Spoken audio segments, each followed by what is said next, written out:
tarde a todos. Muito obrigado pelo tempo e pela atenção. Eu vou propor falar em pé um pouco, depois eu sento para a gente conversar. Eu vou ficar mais tempo sentado do que em pé. Então, a proposta é que tenha mais troca do que monólogo. E, de uma forma geral, quando a gente está num ambiente como esse e nessa circunstância, eu faço uma primeira introdução, dando um pouco dos meus preconceitos, para que vocês filtrem o que eu vou falar. E queria dividir essa apresentação em 3 partes. A primeira é contar um pouco a história do Inspirare e como surgiu o Virtuose, depois falar dos desafios e do que a gente vê de oportunidade, e falar um pouquinho de Brasil no final, porque a gente acha que estamos em tempos muito melhores do que parecem. Então, como preconceitos, sou muito otimista, muito mais do que a média. Então, na minha fala vai ter uma tendência, provavelmente, a ver um cenário muito mais azul do que a maioria das pessoas veem. Segundo, eu tenho muito apetite ao risco. E acho que o risco banhado pela inovação é um risco mágico. Então, tanto nas nossas empresas, como no fundo, como na forma que a gente pretende inovar no Instituto, a gente acredita que, pela inovação, a gente atrai talento e atrai pessoas que se reúnem com esse senso de mágica por fazer acontecer ou paixão. E o terceiro ponto é que, durante essa fase de construção do Instituto, com a ideia apaixonada de tentar fazer alguma coisa mais tangível, prática, mão na massa, colocando recursos que não só financeiros, mas recursos humanos que a gente pode reunir, tem uma crença de que o Brasil está passando uma fase de transição, mas estamos numa das melhores fases que o Brasil já viveu. Então, tem uma outra crença de que o Brasil precisa de ação de brasileiros. E não é por um movimento patriótico, um ufanista, é um movimento de tomar para nós responsabilidades que antes nós ou criticávamos ou fazíamos em ações menores, e agora acho que o Brasil requer que muitos brasileiros se reúnam para ações muito mais ousadas, e diálogos muito mais ousados, e ações também mais ousadas. E para quem constrói parte dessa agenda com fundo de investimento em empreendedorismo, o Brasil oferece muita resistência. Muita resistência do ponto de vista burocrático, do ponto de vista de modelo mental, do ponto de vista de reforço ao acerto e, sobretudo, de condenação ao erro de quem inova, de quem empreende, de quem começa. E assim, mais ou menos, que eu vou terminar a apresentação. O Inspirare surgiu há 3 anos. Então, aliás, não tem 3 anos ainda, né? Menos de 3 anos.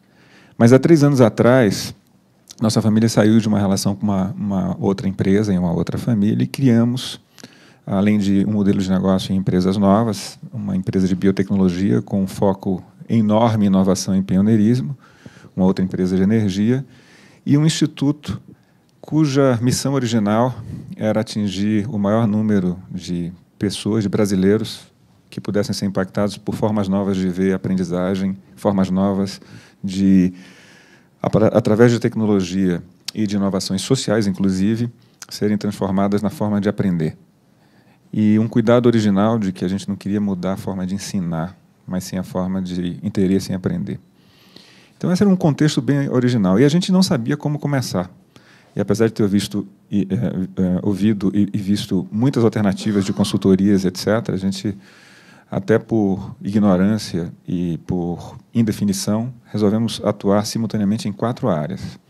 Uma primeira em advocacy, usar um pouco da relação que nós já tínhamos e construir na interface com o governo como nós poderíamos contribuir e entender políticas públicas e contribuir com políticas públicas, porque nenhuma das empresas tem interface direta ou interesse no governo. A segunda parte era, a segunda ação era como construímos também uma aderência em ação territorial. Então, vamos escolher escolas públicas e vamos tentar desenhar, junto com as escolas públicas, programas e conceitos que a gente acredite, tanto do ponto de vista de formação de professor, até o ponto de como alunos podem interagir dentro e fora da escola, no que a gente chama de educação integral.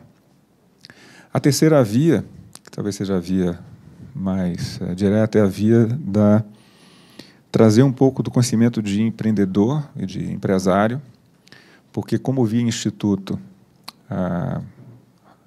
o modelo regulatório legal brasileiro não permite que o instituto atinja diretamente, via doação e via ação com recurso financeiro, empresas ou nascentes, a carga tributária é muito grande, cria esse conflito de interesse, a gente tinha que criar um outro instrumento, que é o Fundo de Investimentos do Virtuose. E, para isso, a gente construiu um estatuto em que os acionistas, os investidores, não vão ver de volta os dividendos nem o ganho de capital. Tem toda uma governança firme, tem que dar, a empresa que a gente investe tem que dar lucro, mas ela também distribui ou vai gerar impacto social, e a gente tem uma forma de tangibilizar para o nosso ganho, como fosse um dividendo social, parte desse desempenho. Mas, certamente, com toda a disciplina, não só de governança administrativa, mas também de governança financeira nas investidas. E como nessa interface entre empresas que já estão prontas para serem investidas e empresas que estão começando, e provavelmente o que vocês dão muito mais aula do que eu, posso falar de algumas frustrações, é muito difícil começar um investimento com empreendedores jovens, novos, não necessariamente jovens de idade, que não têm experiência em como constituir uma empresa. E, além do modelo tributário e modelo de burocracia dificultar montar uma empresa, administrar uma empresa e prestar contas numa empresa, para um fundo de investimento, essa empresa tem que ser sociedade anônima, o que dificulta ainda mais o processo burocrático. Então, nessa fase de desenvolver o que seria o sonho para começar a executar, a gente destinou um volume de recursos por ano, parte distribuído direto no Inspirare, nesses programas de ação social, muitos em parceria com Potência, parceria com Artemisia, então tem muita troca nesse processo, com a premissa original de não sermos protagonistas. Aliás, quanto menos o Inspirare aparecer como protagonista, melhor, porque quanto mais se dividir e cooperar, mais amplo vai ser o impacto, por diversas razões que a gente pode conversar depois. E no Virtuose em si, a gente começou procurando empreendedores que tivessem como principais características o sentido de causa. Porque a gente acreditava que, a partir do sentido de causa, a gente poderia equipar esse empreendedor, seja com outros recursos, mas, sobretudo, a partir do sentido de causa e de um bom projeto, apoiar em modelo de negócio e apoiar financeiramente. Muito mais fácil falar do que fazer. Passaram vários empreendedores por nós. E aí, como nós não sabíamos como constituir direto a ação na empresa, porque tinham maturidades diferentes ou estágios diferentes, a gente criou um mecanismo em que, antes de chegar ao fundo, alguns desses investidores passariam por um processo de aderência nessas causas e no modelo de negócio através do Instituto. Então, a Ana Flávia faz uma agenda primeira, onde o Instituto faz uma doação, normalmente essa doação é de R$150 mil, e essa doação não tem, como é doação, não tem necessariamente uma demanda de volta contratada, tem uma demanda de volta em expectativa. Então, a empresa que recebe a doação se compromete a usar essa doação para se organizar e para criar um modelo de negócio, um plano de negócio, e nós, de volta, temos uma legitimidade com essa doação de procurar entender melhor, não só a causa, mas como a causa se realiza. Isso tem sido uma viagem fantástica, embora a gente reconheça que gostaríamos de ter muito mais empresas investidas do que nós temos hoje, por diversas razões, seja a maturidade do empreendedor, seja porque ele ainda não quer ou não está pronto para o risco do que significa montar uma empresa nova, e, sobretudo, porque assusta muito a burocracia do que significa ter um SA. E vocês devem dar aula sobre isso melhor do que eu posso falar do ponto de vista de quem tenta, não de quem legisla, pensa em entender e apoiar da forma jurídica.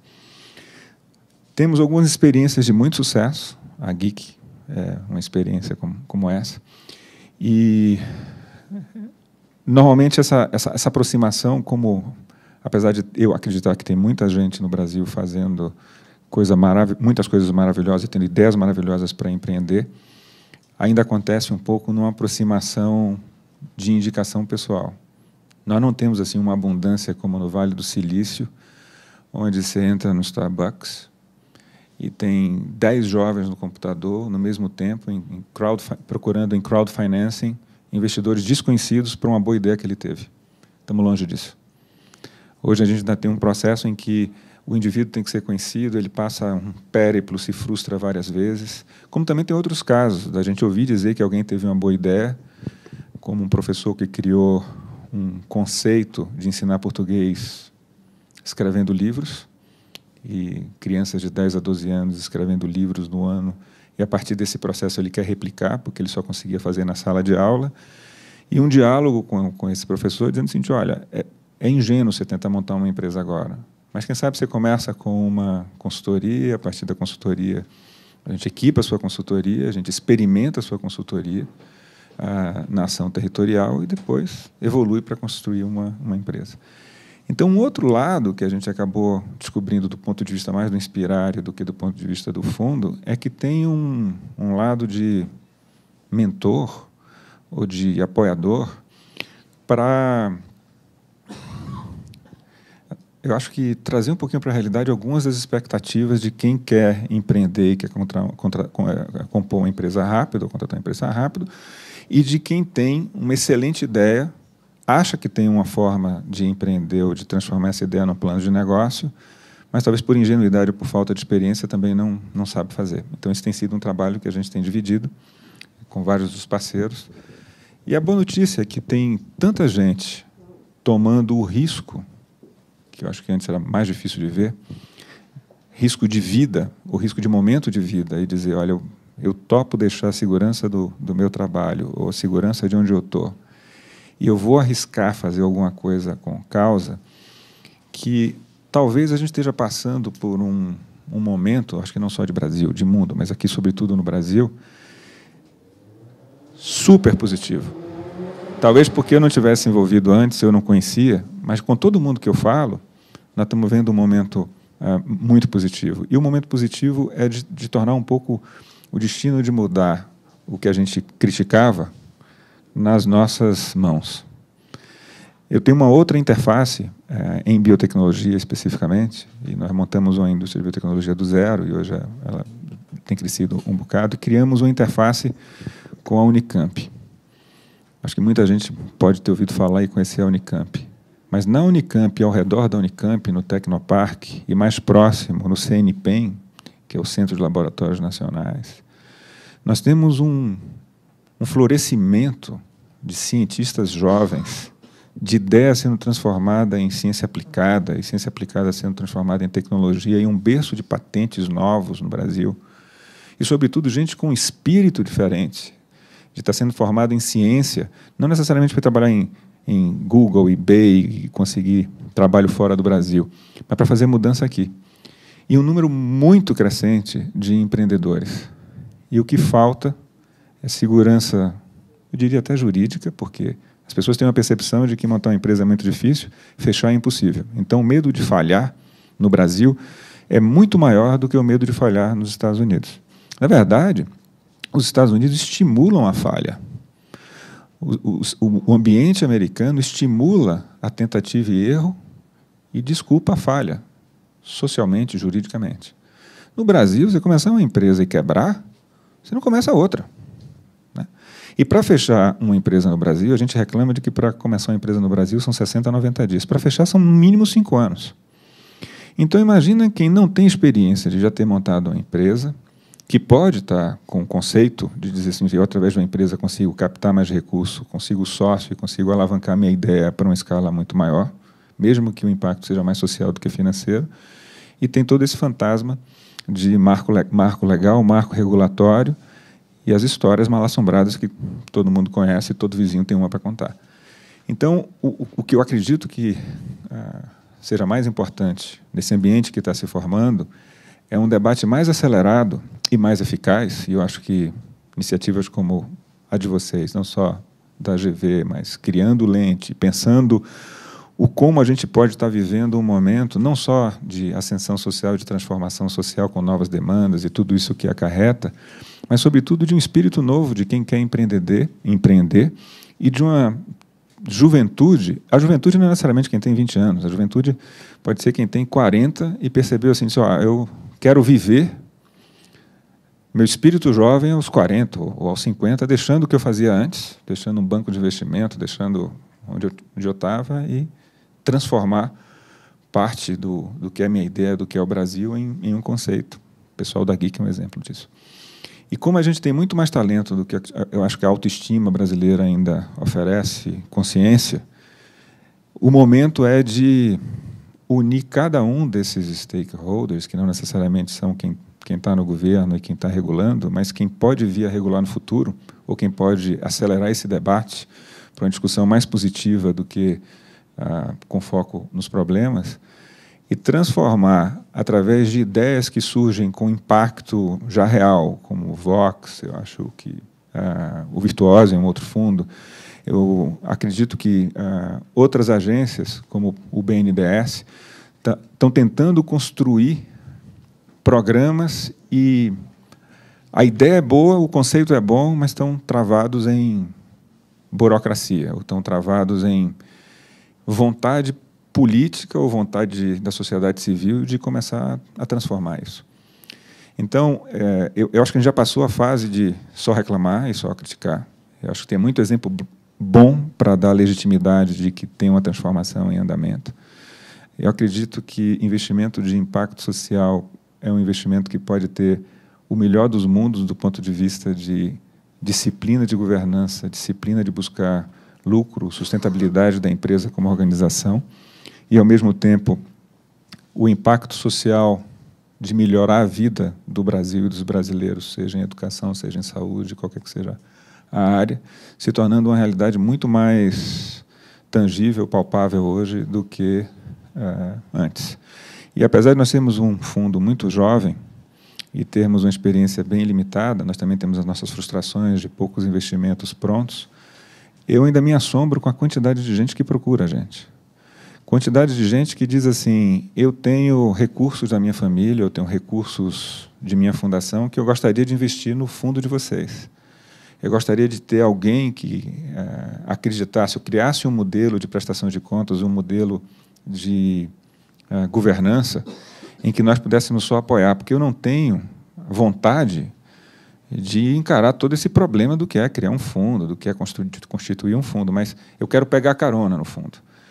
E eu acredito que isso está crescendo de uma forma muito rápida. E a gente está dividindo experiência com gente de fora do Brasil, e até gente de fora do Brasil quer apoiar. Então, não é por falta de dinheiro, não é por falta de recurso potencial, é por falta da gente colocar o ovo de pé. É por falta da gente... Eu acho que não acontece mais rápido e mais amplo, porque a gente ainda está muito verde no debate de procurar encontrar esse diagnóstico do que está faltando para... Não é só fazer a engrenagem andar, sabe? Eu acho que é buscar outra engrenagem. Eu acho que o papel regulatório de marco legal, etc., tentar consertar o que está aí, com toda a limitação que eu tenho jurídica, é mais difícil do que a gente tentar construir um modelo novo. Um modelo novo pode ser aplicado só para uma amostra estatística, não precisa ser aplicado para o todo. Mas tem que ser um modelo novo proposto por sociedade civil. E aí cada um tem seu impacto a dar. Os problemas e desafios, a gente pode comentar aqui na conversa um pouco mais. Mensagem final, antes da gente começar a conversa, é que eu tenho uma convicção de que, como tecnologia, no caso da lente, inovação, atrai um pacto diferente, através dessa mágica de estar fazendo uma coisa nova, que seja movido por vaidade, que seja movido por estímulo intelectual, que seja movido pela sensação de que está fazendo o novo. Não necessariamente todo novo é bom, mas muito do novo é. Eu acredito que tem um desafio nosso, e é uma oportunidade que a gente não pode perder, de modelo mental. Essa tentativa de encontrar qual é o modelo mental nesse ambiente novo, que vai estimular jovens, que vai estimular empresas, investidores, a tomar riscos que antes não pareciam próximos, porque eram riscos encavalados por outras questões, ou de dúvida se acontecia, ou de burocracia, ou de pouca prestação de conta. Então, essa proposta que eu acho que vocês oferecem, de estarem pensando os marcos, o ambiente regulatório, e de como, de fato, trazer uma proposta contributiva bem analisada, porque a primeira parte é fazer o diagnóstico bem feito, é um ponto de partida sensacional. Eu estou ansioso para a gente começar a conversar mais do que falar.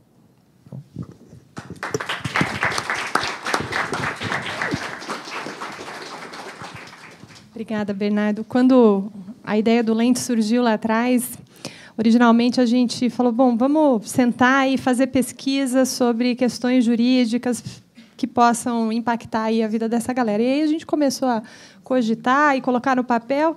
De repente, surgiu... Bom, vamos, antes de sair fazendo pesquisa sobre qualquer coisa, chamar os empreendedores para um bate-papo e perguntar para eles o que quais são, de fato, as questões. E foi a melhor estratégia, a melhor decisão que a gente tomou, porque realmente é nesse diálogo que a gente consegue, de fato, identificar o que aflige o empreendedor, o que aflige quem está inovando nessa área.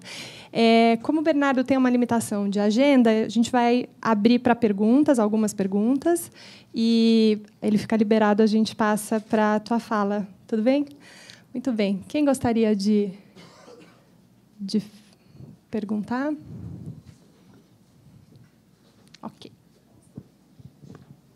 Parabéns, Bernardo. Obrigado, Rodrigo. Você, na verdade, eu não sabia, então, uma informação nova para mim, eu queria que você me explicasse sobre isso. Você falou, olha, a gente fez aqui, resolveu montar um fundo, Virtuose, onde esse fundo, os seus cotistas não terão retorno. Para si, não que o fundo não tenha retorno, mas os cotistas não terão retorno para si. E depois você se referiu a potenciais outros investidores quando você disse, olha, na verdade, não está faltando dinheiro. Nós temos outros desafios, o desafio do próprio nascimento de bons empreendedores, o desafio do marco regulatório, estamos numa escola de direito, mas nós temos aqui pessoas que querem alocar o recurso contando com a nossa governança. Eu queria entender, na verdade, um pouco melhor, quer dizer, como é que essa dinâmica dentro, eu não sei se é um FIP, um FME, enfim, dentro de um fundo que supostamente deveria ter retorno para todos os cotistas, não à toa tem terceiros fora da sua família que poderiam entrar. Como é que você administra isso? Como é que realmente você vai fazer com que esses recursos voltem novamente para serem reinseridos dentro de investimentos de impacto social? Obrigado. Obrigado a você. Rodrigo, eu me expressei mal. O Virtuose é só da família.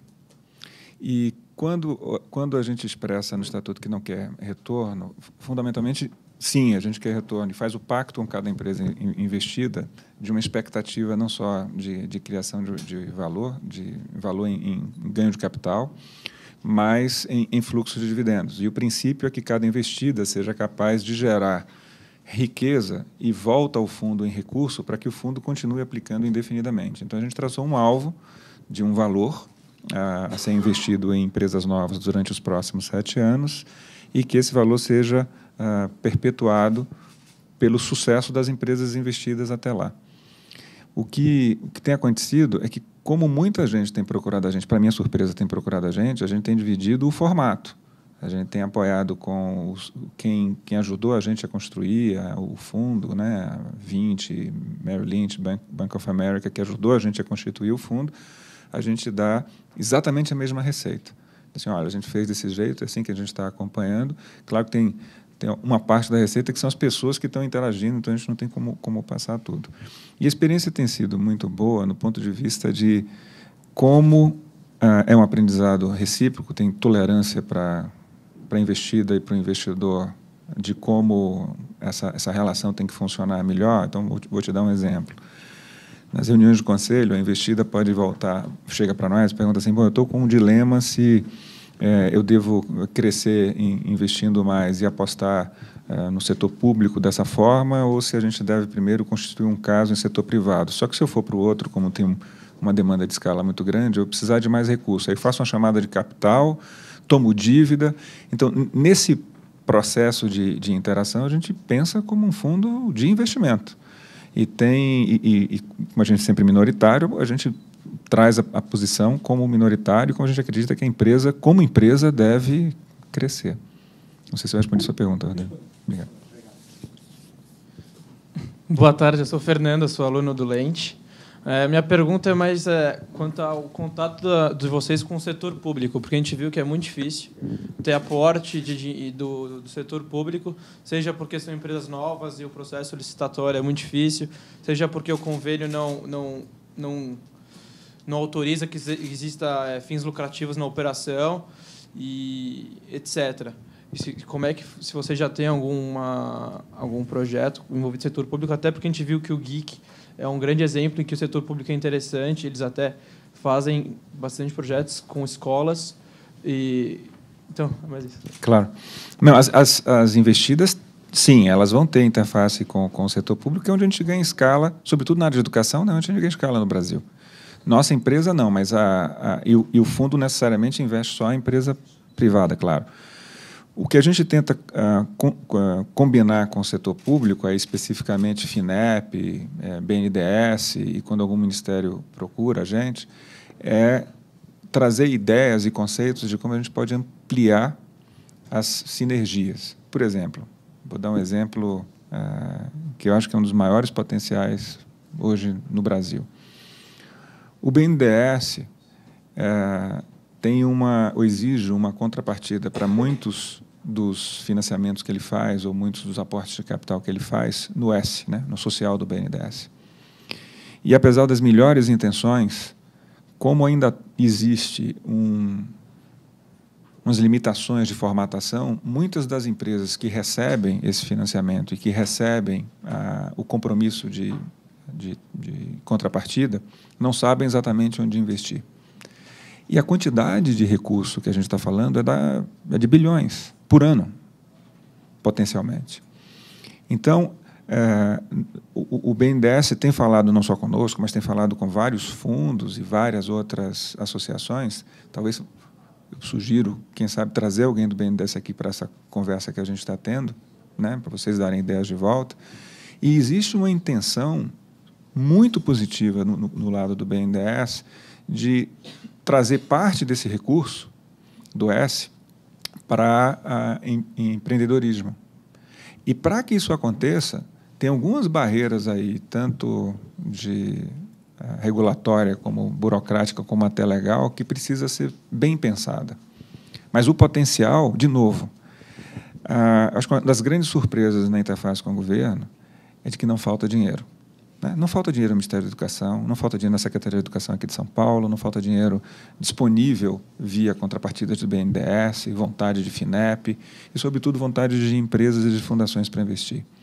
O que está faltando é a gente encontrar simplificações na comunicação e nos processos. Aí a interface pública-privada ficaria mais transparente e mais simples de atuar. Então, o nosso interesse é em apoiar nesse sentido. Em apoiar assim, será que tem alguma ideia que a gente pode trazer, ou pelo menos dividir o que restringe ou que limita o potencial, né, de alavancagem de investimento social via BNDES, via interface público-privada. Então, nessa linha, a gente tem mais interesse do que necessariamente atingir o governo como cliente. Entendeu? A nossa missão, a visão é chegar na criança, é chegar no adolescente. Se ele está na escola pública, tem um interveniente, aí, tem um parceiro potencial, mas o alvo é a criança. Tem uma questão.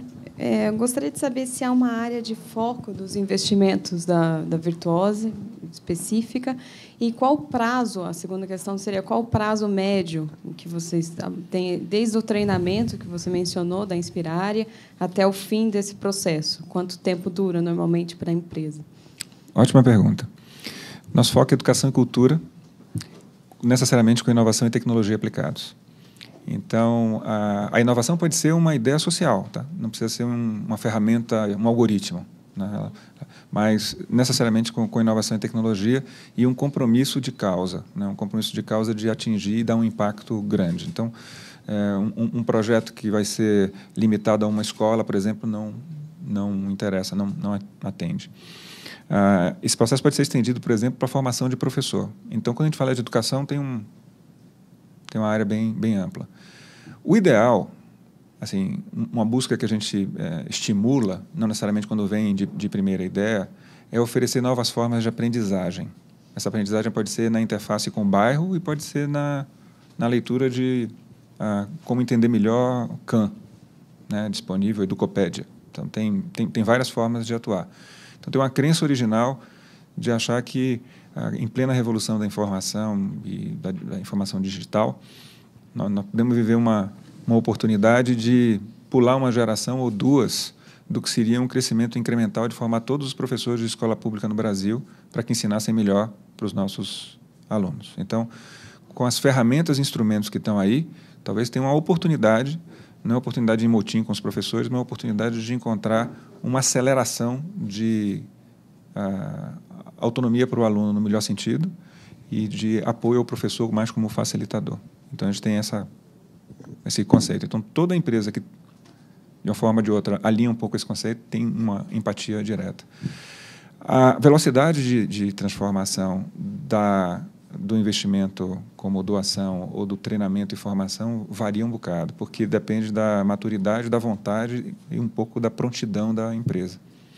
Então, a gente tem o da Gui, que foi relativamente rápido, 10 meses, tem um que está aí há 1 ano, tem outro que está um pouco mais, mas num critério assim, bem planejado.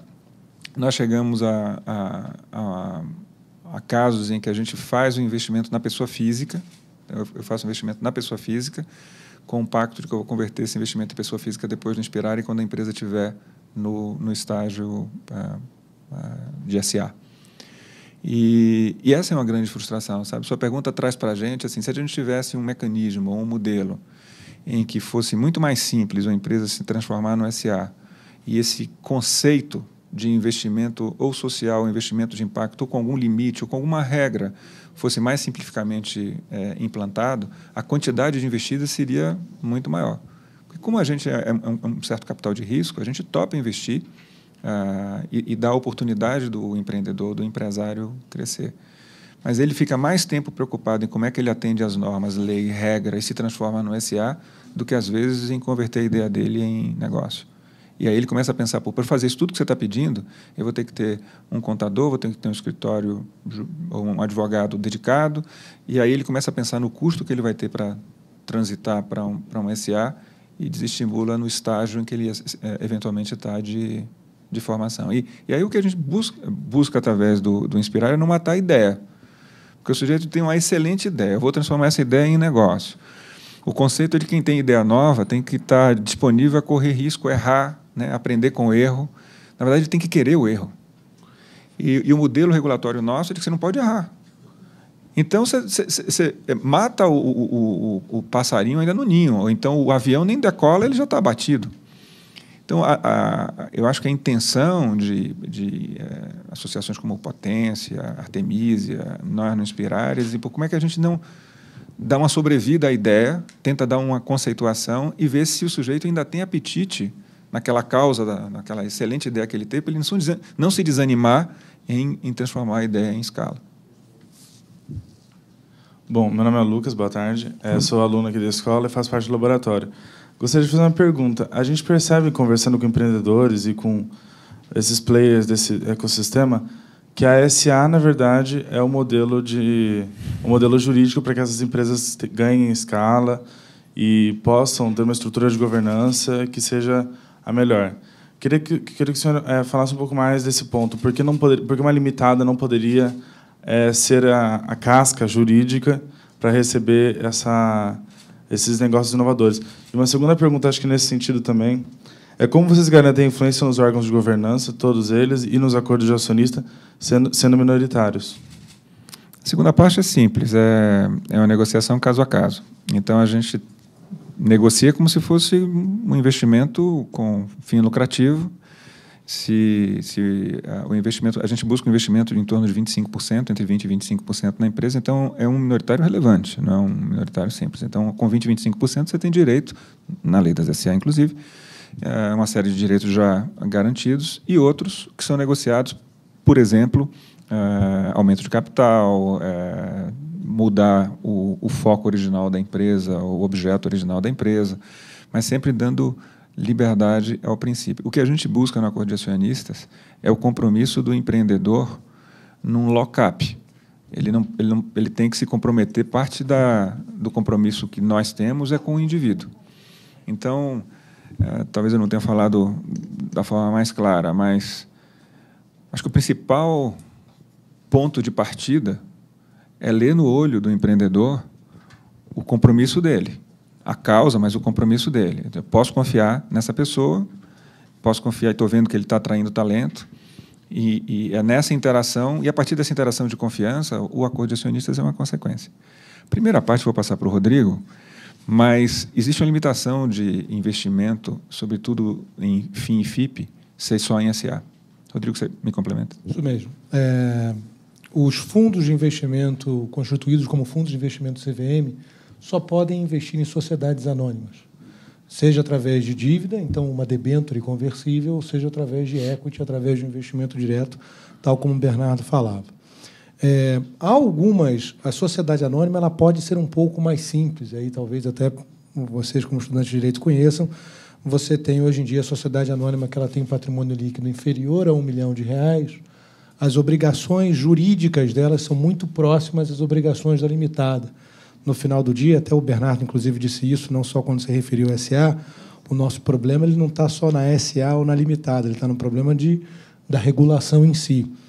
E o que eu dou de boa notícia, aqui aproveitar o bate-papo, Bernardo, amanhã eu vou a Brasília, nós temos uma apresentação, eu sou da BVCAP, que é a Associação Brasileira de Fundos de Venture Capital, Private Equity, Impact Investing, onde a gente está discutindo mudanças na legislação.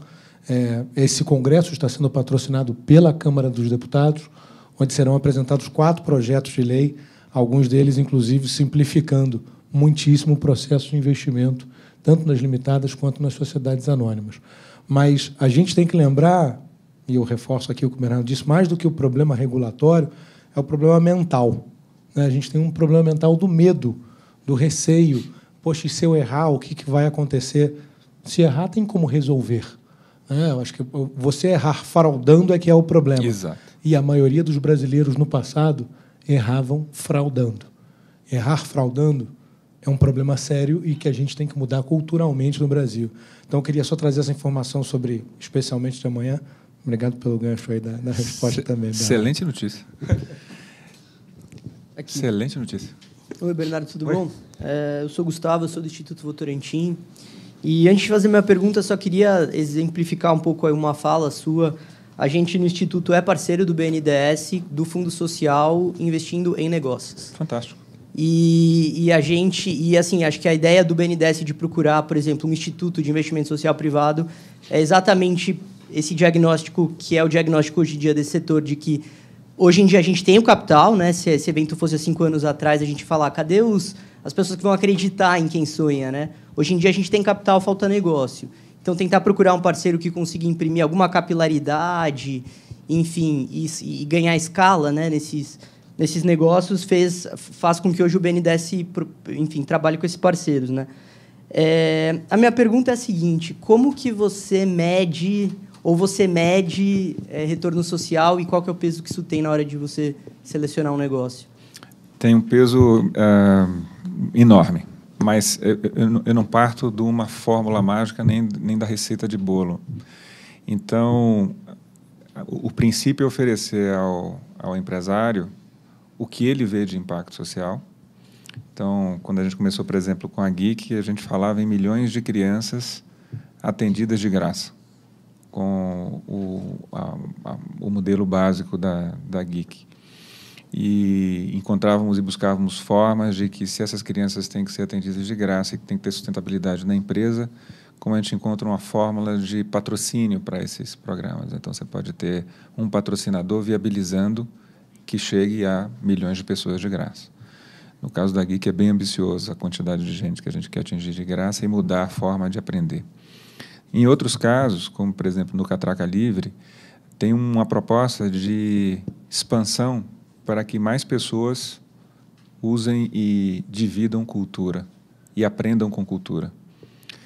Tem empresas com quem a gente está conversando agora, em formação de professor, empresas que estão desenvolvendo cursos gratuitos, que também são visitas a site, ou horas usadas de graça.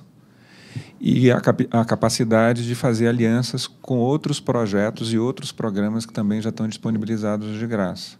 Então, parte do princípio do nosso investimento não é só como a empresa em si vai ser sustentável, mas como ela tem a habilidade de usar tudo que já está oferecido, e tem muita coisa acontecendo muito rápido, de Google, tem governos, não só no Brasil, mas fora também desenvolvendo, em disponibilidade para o impacto social como consequência. Então, se ele servir como uma ferramenta de filtro, já vale. Se ele servir como um instrumento de plataforma ou de catapulta, ainda melhor. Então, a gente aceita que o impacto, na medida de investimento de impacto, o impacto seja também indiretamente trazido por ferramentas que ele aglomere ou que ele proporcione em aliança. Então, o que é importante é a quantidade de gente, a qualidade e a quantidade de gente atingida. Muito bem, nós queremos respeitar a sua agenda. Muito obrigado. Então, a gente vai encerrar. Queria agradecer, em nome da Direitos GV, do GEP, do Lente, a sua disponibilidade e disposição para estar aqui conversando com a gente. Esperamos poder fazer isso mais vezes e atrair, enfim, um número cada vez maior de alunos aí engajados no projeto. Obrigada, Eu que agradeço. Bernardo. Muito obrigado.